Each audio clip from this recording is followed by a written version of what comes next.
The views and opinions expressed by the guests, callers, and hosts on this and all Rense Radio Network programs do not necessarily reflect or agree with those of the network, its commercial sponsors, its radio station affiliates, or Internet broadcast platforms. In these controversial times, we believe the First Amendment and freedom of the press are absolutely essential to the survival of our nation. Thank you. And now, enjoy the program.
Okay, and we're back.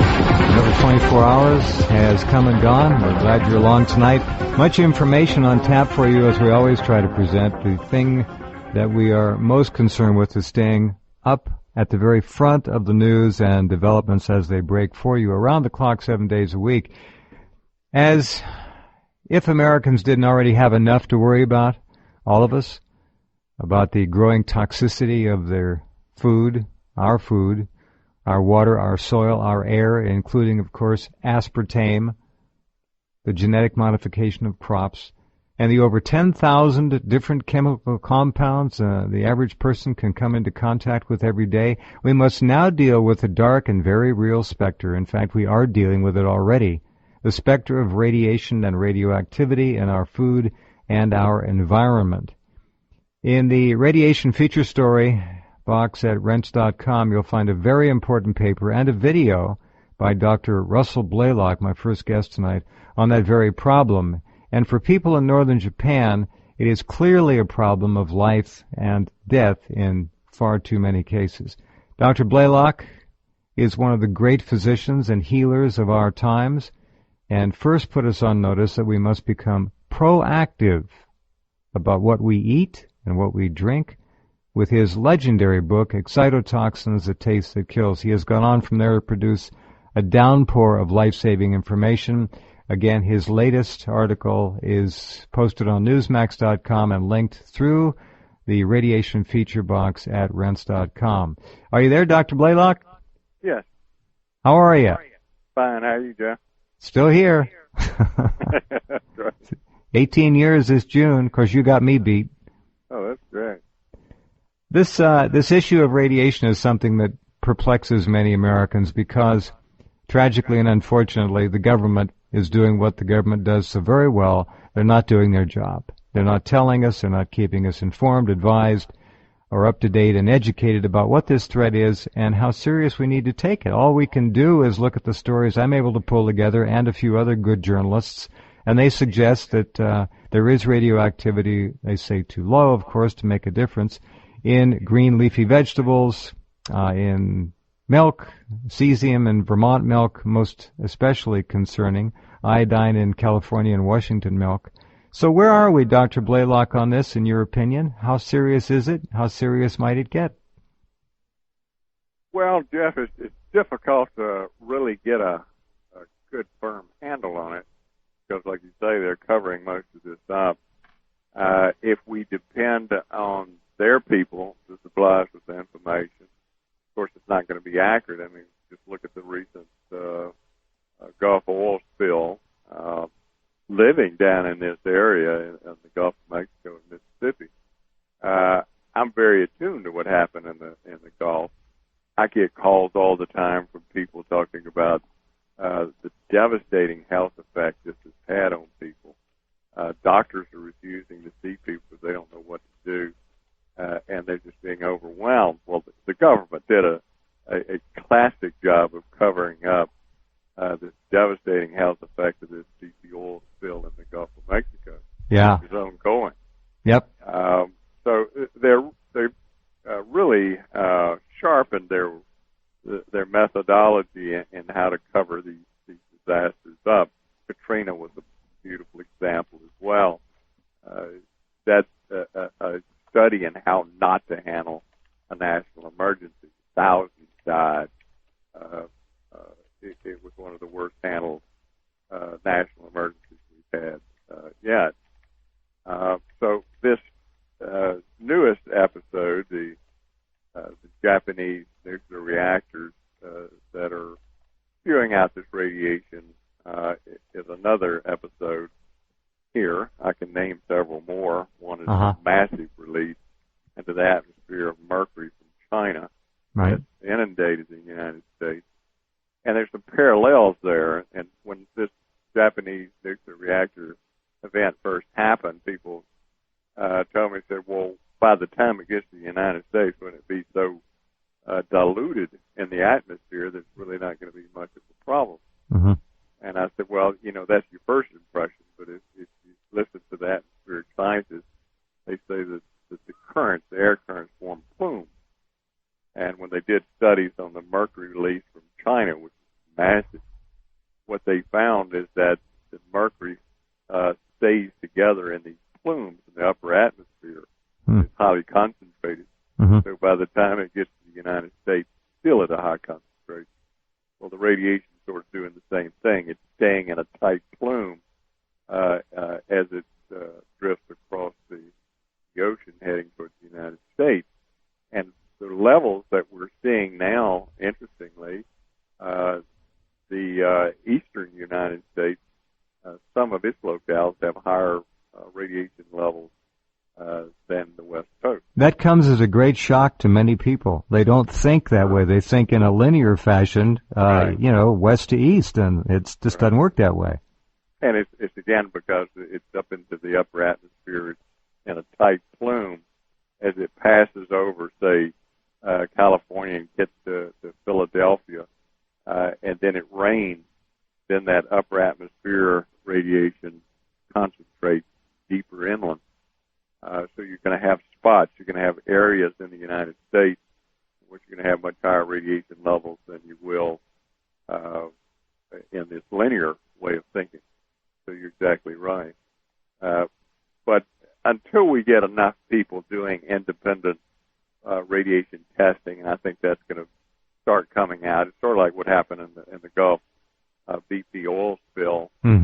Independent biologists began to go in there and look, and they refuted everything the government was saying because the government immediately said, well, the beaches are pristine and the water's clear, and the FDA finds no oil in the seafood. Well, that's a little trick of the language there. Well, it leaves me beyond outraged as it does you and too many people to count. The Gulf Coast. That's right. And the oil breakdown products and the dispersant products are not even being measured in the seafood. So they can say, well, we're not finding oil in the seafood because they just do a sniff test. They just smell the food, the shrimp and the crab, and if they don't smell oil, but these products, these breakdown products, are odorless. So we're gonna have to wait the same sort of way with this. The independent people are going to start measuring radiation and giving us some more accurate numbers in terms of what's happening. I was asked by Suzanne Summers. She lives in California. When this first happened, she asked me what I need to know and what do we need to look for. And I said, well, in the initial stage of any nuclear reactor event like this or a nuclear bomb, your first episode is going to be particulate matter that's radioactive. So your vegetables are going to be dusted with it on the outside. It's a matter of washing them off in the beginning. But once it soaks into the soil, then this radioactive material is taken up to the inside of the plant, and you can't remove it. Right, just like herbicides and pesticides and too many other things to count, right? Exactly. So, and the same thing in animals. You know, the animals are going to eat the grass and the grains, and they're going to take the radiation into the meat. The fish, all this radioactive water being dumped. You know, again, people are saying, well, you know, say 12 million gallons of radioactive water sounds like a lot, but not compared to the ocean. Well, again, you have currents that pass in the ocean, just like the plumes in the atmosphere. It tends to stay concentrated and follow these streams. So the animal life is going to be taking up the radiation. And it's just like mercury. The small animals are going to be eaten by the larger ones, so it bioaccumulates. So that the larger fish are going to have higher radiation levels. Exactly. And we have to take a break here, but as the radiation and radioactivity leave Japan, they don't diminish, folks, with the exception of radioactive iodine. That's the only one. It's got a very short half-life that will decay in a 7 or 8 day journey over here. That's about the half-life of it. But the rest of it, the cesium and all the others, no, many years. And they are just as strong here as when they left there. Be right back with Dr. Russell Blaylock in just a minute.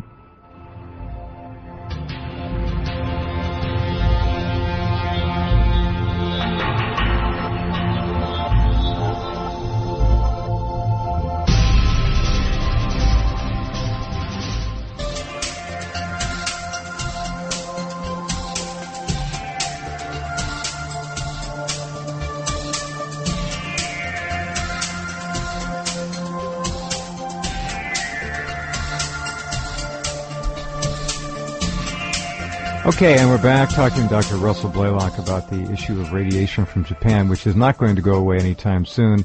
In fact, it could potentially be with us for years to come. They don't know, and certainly we don't know. And it's a tragic commentary on our times, Dr. Blaylock, that we have to consider our government to be essentially our enemy when it comes to protecting our health and welfare. But that is a fact. Well, yeah, I mean, again, if you parallel Katrina, here the people were dying of thirst, they were starving, and the response of the government, the local government, was to refuse to let them leave the city at gunpoint. They would shoot them if they tried to leave the city. Doesn't get any more blatant than that.